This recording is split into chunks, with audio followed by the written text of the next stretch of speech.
À Gaza, la situation alimentaire reste catastrophique pour près de 500 000 Palestiniens, c'est ce qu'affirme l'ONU.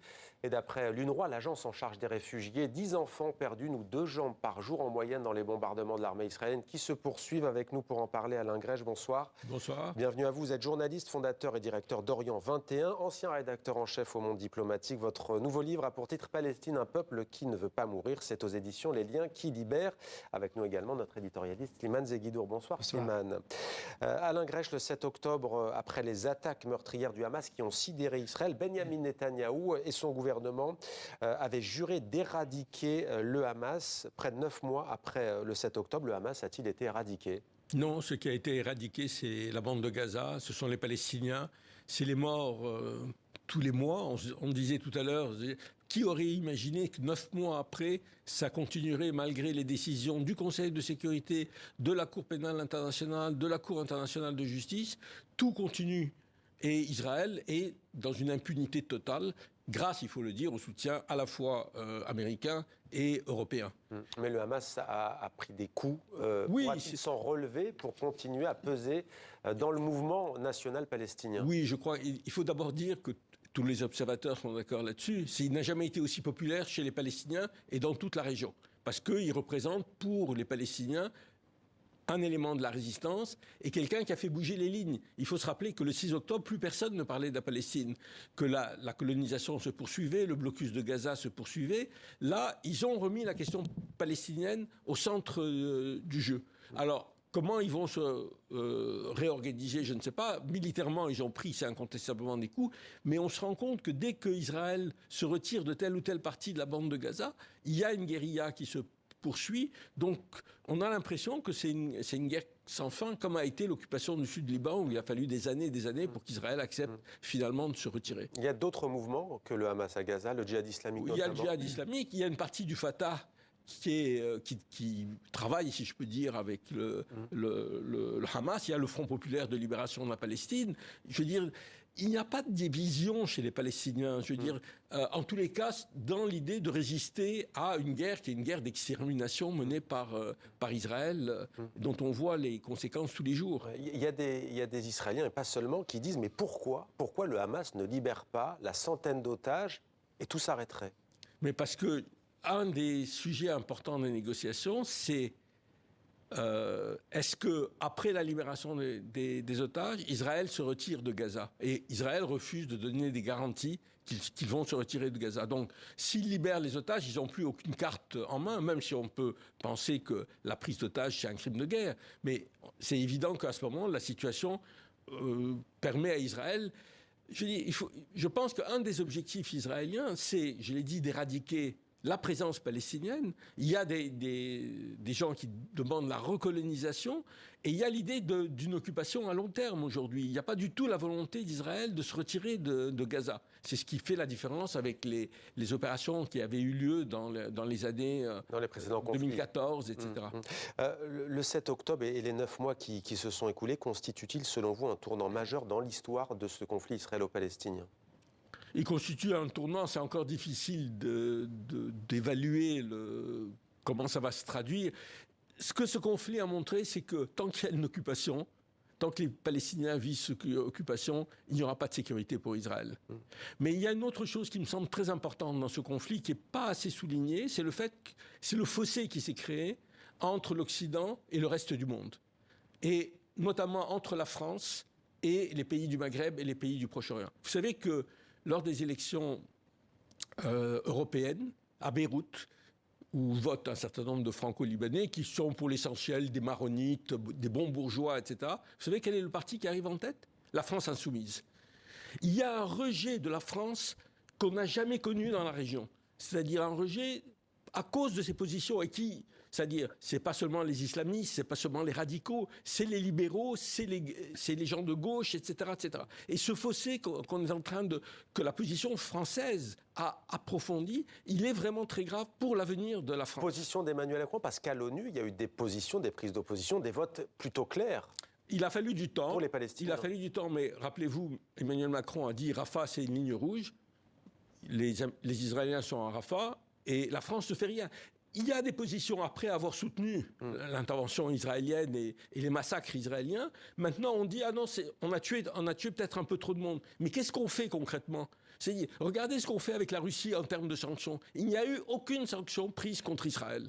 Et c'est évident qu'Israël n'arrêtera pas la guerre s'il n'y a pas des sanctions prises contre eux. Or, la France pourrait prendre des sanctions. L'Union européenne pourrait prendre des sanctions. Elles ne le font pas parce que, d'une certaine manière, ils donnent un aval à la politique israélienne à Gaza. Slimane, on va s'intéresser cette fois à un élan, là encore une fois, qui frappe et qui interpelle celles et ceux qui défendent Israël et qui aussi mettent en avant le traumatisme subi par les Israéliens le 7 octobre. C'est de dire il n'y a pas la même indignation dans le monde quand il s'agit des Ouïghours, des Rohingyas, des Ukrainiens, des femmes iraniennes. On pourrait citer énormément ou de minorités ou de minorités opprimées. Comment l'expliquer en effet ?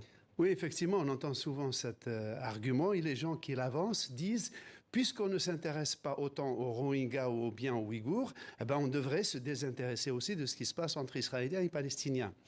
En fait, ce qui se passe, c'est qu'on ne proteste pas, on ne manifeste pas pour, je vais dire sur le plan universel, pour les femmes iraniennes ou pour les Rohingyas, parce que ces États sont déjà sous sanction.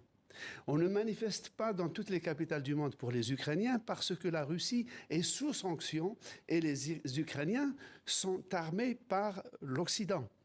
Dans le cas de la Palestine et d'Israël, c'est un peu le contraire, c'est-à-dire qu'une bonne partie des pays occidentaux arment Israël et tous les éditorialistes le disent, le soutien aux Palestiniens parmi les élites dirigeantes et dans les grands médias est moins prégnant que la version supposée israélienne. Ce qui fait que les gens manifestent pas pour la Palestine, mais surtout parce qu'il leur apparaît comme étant une sorte d'impunité inexplicable. Parce que Israël, c'est quoi ? C'est un sujet de droit international qui devrait donc être jugé normalement et ordinairement sur ses comportements et rien d'autre, sans aucune considération religieuse, ethnique ou historique. Or, le soutien qu'il y a dans certains pays européens, disons la moitié, parce que la moitié des États européens sont déjà dans une attitude un peu plus critique, fait que en Amérique du Sud, en Afrique, et dans le vaste monde, et y compris à l'intérieur des sociétés occidentales, les gens ne manifestent pas seulement pour les Palestiniens, ils manifestent contre le fait que leur propre État fournissent des armes à un des co-belligérants, c'est-à-dire l'État d'Israël. Notamment sur les campus américains, c'est ce qu'on a vu. Oui, tout à fait. De la part des Juste un mot, c'est-à-dire aucun gouvernement occidental n'arme le gouvernement soudanais ou les milices soudanaises. Voilà. Je dis, donc il n'y a pas de prise. Sur Israël, nous les armons. C'est-à-dire les États-Unis les arment, l'Allemagne les arme, la France aussi. Voilà, c'est ça la différence. C'est qu'on pourrait faire quelque chose et qu'on ne fait pas. Bien sûr qu'il y a des crises sur lesquelles on ne peut pas toujours tout faire. Mais là où nous sommes, nous, occidentaux, impliqués, il faudrait faire quelque chose. Et c'est ça contre lequel la jeunesse, effectivement... Ce qui est intéressant de la jeunesse occidentale, c'est, je dirais, elle a une position très idéaliste. Parce qu'ils se battent avant tout sur le droit international. Ils se réclament du droit international, de la Cour internationale de justice, de la Cour pénale internationale. Ce n'est pas un soutien avec les Palestiniens parce qu'ils sont palestiniens. C'est un soutien en disant le droit international, il faut l'appliquer. Et si on ne l'applique pas, on va rentrer dans une période de loi de la jungle à l'échelle internationale. Quel regard portez-vous sur les manifestations massives en Israël qui demandent évidemment le retour des otages, la fin de la guerre et le départ de Benyamin Netanyahou ? Ce ne sont pas des petites manifestations. Non, la société israélienne est très divisée par rapport à Netanyahou. Ça s'est vu avant le 7 octobre, quand il y a eu toutes ces manifestations où les gens manifestaient pour défendre la Cour suprême et ses pouvoirs. En même temps, il faut reconnaître que ces manifestations n'ont rien à voir avec la Palestine. Bien sûr, on demande la libération des otages, mais en fait, la plupart des partis, y compris ceux d'opposition, ne sont pas contre la guerre d'extermination qui est menée à Gaza. C'est ça. Il y a 80% des Israéliens qui sont d'accord pour qu'on affame la population de Gaza. Donc, tant mieux, il y a un mouvement, je veux dire, d'opposition. Il y a un bloc qu'on appelle bloc anticolonial qui fait le lien. C'est-à-dire, c'est ça le problème, c'est de faire le lien entre la dérive autoritaire qu'il y a en Israël et la colonisation. Un peuple qui en opprime un autre ne peut pas être un peuple libre et ne peut pas être un peuple démocratique. Mais comment vous l'expliquez cela alors qu'il y a souvent eu un mouvement pacifique en Israël? C'est quoi? C'est l'onde de choc du 7 octobre?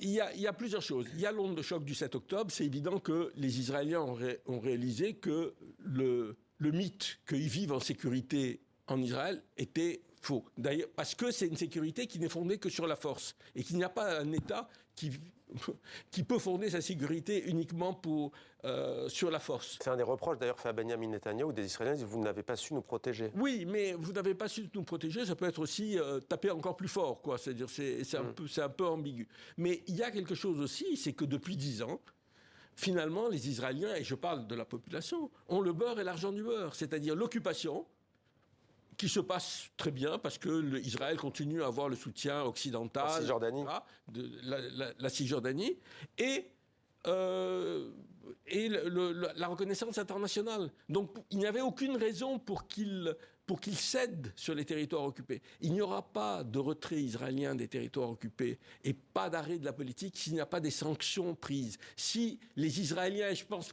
pas seulement les gouvernements, les citoyens israéliens payent le prix. En Afrique du Sud, la population blanche sud-africaine a payé le prix de l'apartheid. Il y a eu des sanctions. Il y a eu un mouvement BDS de sanctions qui, à l'époque, était soutenu par tout le monde. Personne ne disait c'est un mouvement anti-blanc, ils haïssent les blancs, etc. Ça, c'est ça qui a permis de faire bouger. Si les Israéliens ont l'impression qu'ils peuvent avoir l'occupation et vivre comme s'il n'y avait pas d'occupation, effectivement, on est dans une impasse. Alors, le fait nouveau, ce sont aussi ces pays qui reconnaissent l'État de Palestine avant même d'avoir abouti à un processus de paix, comme on en a connu avec Oslo, les accords d'Oslo. Slimane, dernière en date, c'est l'Arménie. En quoi cette reconnaissance est-elle symbolique et quels sont les liens qu'il y a entre les Arméniens et les Palestiniens? Alors l'Arménie reconnaît l'État de Palestine. Elle rejoint ainsi la grande majorité des pays du monde, 146 qui reconnaissent l'État de Palestine, parmi eux la Suède, l'Espagne, la Slovénie, l'Irlande et d'autres pays, mais aussi parce que l'Arménie sait ce que c'est que perdre des territoires. Et enfin, il y a dans les pays arabes du Proche-Orient, il y a de très anciennes communautés arméniennes, notamment des communautés arméniennes en Syrie, en Irak, au Liban, en Jordanie et en Palestine, qui sont composés de descendants des survivants du génocide de la fin du 19e et du début du 20e siècle. Par exemple, chez les Palestiniens, la communauté arménienne de Palestine, notamment à Jérusalem-Est, a donné beaucoup d'intellectuels arméniens, des ambassadeurs. L'ancien ambassadeur de la Palestine à Londres, il s'appelle Hassassian, je crois, était arménien. Et un des négociateurs pour les accords d'Oslo, que je connais, qui est décédé, Albert Agazarian, était un des négociateurs palestiniens avec un véritable patriotisme palestinien. Les Arméniens de tous les pays arabes du Moyen-Orient, c'est-à-dire de l'Égypte jusqu'à l'Irak, sont parfaitement intégrés dans la vie arabe, sont arabisés et participent à la vie de leur pays de tous les jours. Et les Palestiniens, ceux du quartier arménien de Jérusalem, subissent actuellement des assauts de l'administration issus de la droite dure pour essayer de grignoter un peu leur quartier. Et au moment où nous parlons, il y a une très grande tension entre cette administration municipale et la communauté arménienne. Quelques mots à l'ingrédient, que change la reconnaissance d'un État de Palestine qui, dans les faits, n'existe pas? Écoutez, c'est un geste symbolique, surtout. S'il ne s'accompagne de rien d'autre, c'est symbolique. Mais qu'est-ce que ça peut changer? Concrètement, rien s'il n'y a pas d'autres mesures qui sont prises. Simplement, ça veut dire... Je dirais, ça change quelque chose parce qu'il ne faut pas oublier que ça fait 10 ans qu'on a oublié la Palestine. Que, y compris le gouvernement français, ne fait plus rien.